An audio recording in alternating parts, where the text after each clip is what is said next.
Assalamualaikum dostlar. Баткендебиз. Баткендин Чек айылын Параң деген жери. Деңиз деңгээлинен 1000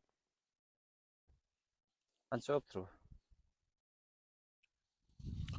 Так, Брица өрүгү Баткен Параңда мына 50ге түшпөй атат. Бияктан 55 алдык. Эми бул чоңдорун тандап алганбыз. 55ке чоң болуп калып атат. 52-ни койчу. Бул 51. Ортодо 53 бар экен мына. 53,5. 53,5 экен калибр. 52 экен да. 52-53 калибр. Мына Брица өрүгү Баткендин Параң деген жеринде. Чоңдугу ушундай болот экен. Мен Бурханов Мамасайыт. Баткен районунун Параң массивинде Брица өрүгүн эккенмин 2022 жылы апрель айында. Мына азыр 3-жылкы түшүмүн жыйынып жатабыз Брица өрүгүнү. Русландан Бекназаровдон алган элем. Кудайга шүгүр жакшы. Мына 3-жылкы мөбөсүн берип жатат. Кудай буйруса эми берекесин берсе, жакшы эле болуудай болуп атат. Биздики эми бул жердин климаттык шарттыгы деңиз деңгээлинен 9500 метрде 950 метр деңиз деңгээлине бийикте турат. Менин жерим таштак эмес, жалаң топурак болгондугуна байланыштуу бир аз мына бул ОПГ Кыргыз-Кыштак тараптардан кечирээк бышат экен. Ошого байланыштуу, ошондой болсо да мына биздин алуучулар келип, буларга чоң рахмат. Бизди түйшүктөн кутултуп ататтар. Калибри өтө чоң эмес, өтө кичке эмес, орточо калибрдеги өрүктөр экен. Ошого түшүм жыйнап баштадык. Кудайга шүгүр. Берекесини берсе, кийинки эмелерде да айтып беребиз.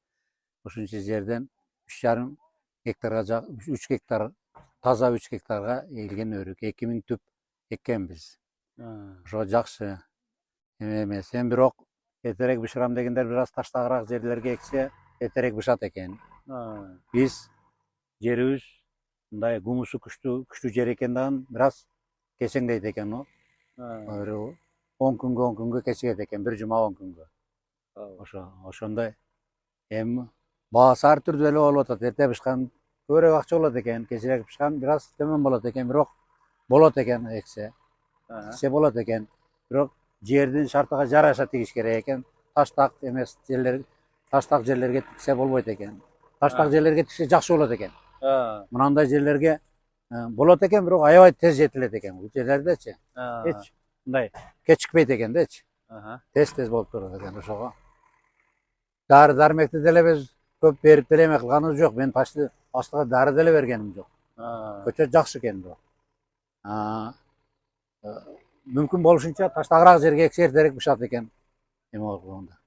Ушундай айтылгандар, кийинкисинде баанын арттарына кийинки эмеде айтабыз дагы. Рахмат. Жыйып бүткөндөн кийин. Берекесин берсин, тынч болуңуздар. Аныкы машина менен жыйнап алып чыгып атышат. Эшиктерге жүктөп атышат балдар.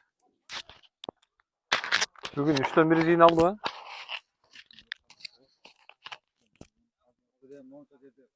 Эмки суроону Абдыбеков Эрдис агабызга берели. Экспортер бул киши. Негизи бактын өзүнөн алып аткан мына ушул киши. Эрдис ага, негизги экспортко талап кандай болуш керек? Сизге кандай өрүктү биз кайсы убакка бышырып берсек, кандай болот? Ошол боюнча маалымат берсеңиз. Кайсыл базарга ылайыктап жетиштирип беришибиз керек?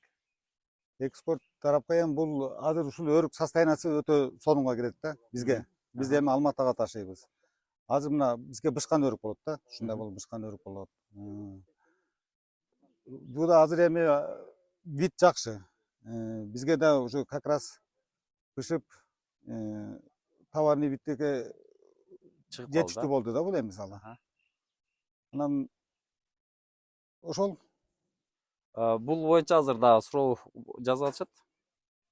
Көп тигип алса өтпөй калбайбы деген суроо. Эми бул именно ушул Баткен областы чоң да. Ысык жерлерге бул приса эгилген болсо бул кымбат кетет экен. Аха. Эрте бышкан ысык Эрте жеринде, таштак жериндечи. Таштак жерге. Мисалы кыргыз кыштактын таштак жерлеринде эккен болсо болот экен бул. Анан кийин алар кымбат сатты. 150-дин тегерегиндечи.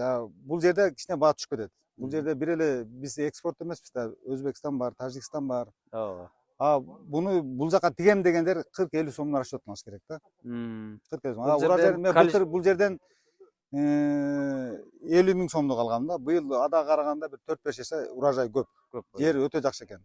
Аха. Жер өтө жакшы экен. Бул урожайга тез кирет экен. 2022 деп мына абам айтып атат. 2022 болсо быйыл 3 жылда ушунчалык даражага жетти да. Аха. Бир түптөн 15-20 килограмм алып атат азыр Кудай кааласа. Эрнисака жараян, мына упаковка боюнча. Аха. Азыр канча килограммдан упаковка кылып атасыздар?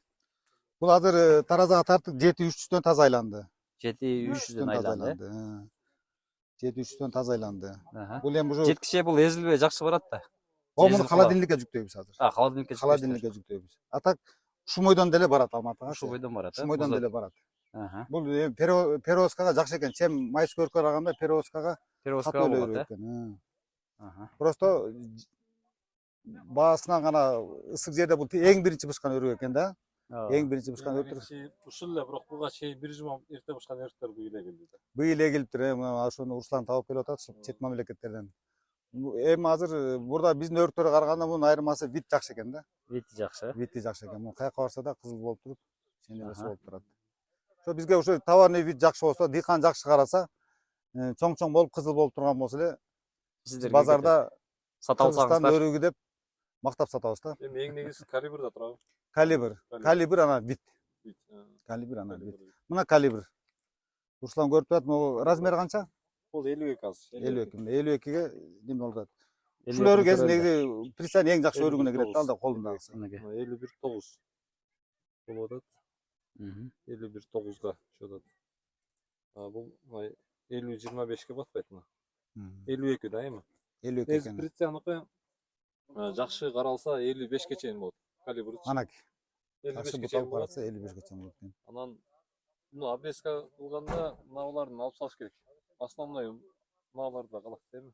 Ошондо калибрда чоң болот. Азыр мисалы Руслан колундагыдай болгондо бул эң номер 1 да, мисалы ушул. Азыр эң алдын көрүп 55 болсо бул номер 1 бир болот. номер 1 болот да. 52 уже нормально экен. 52 деле нормально экен да. 52 деле. Аз тукумдай бар экен да. Бар.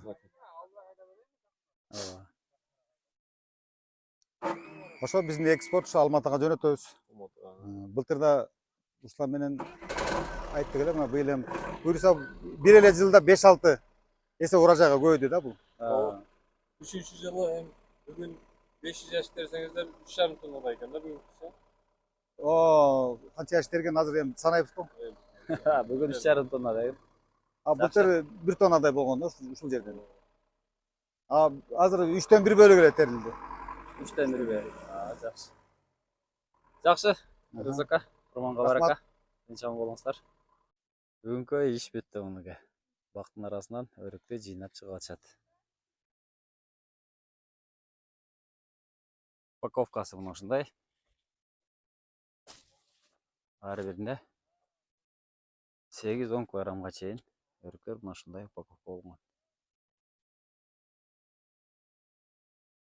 Тонук өрүктөр.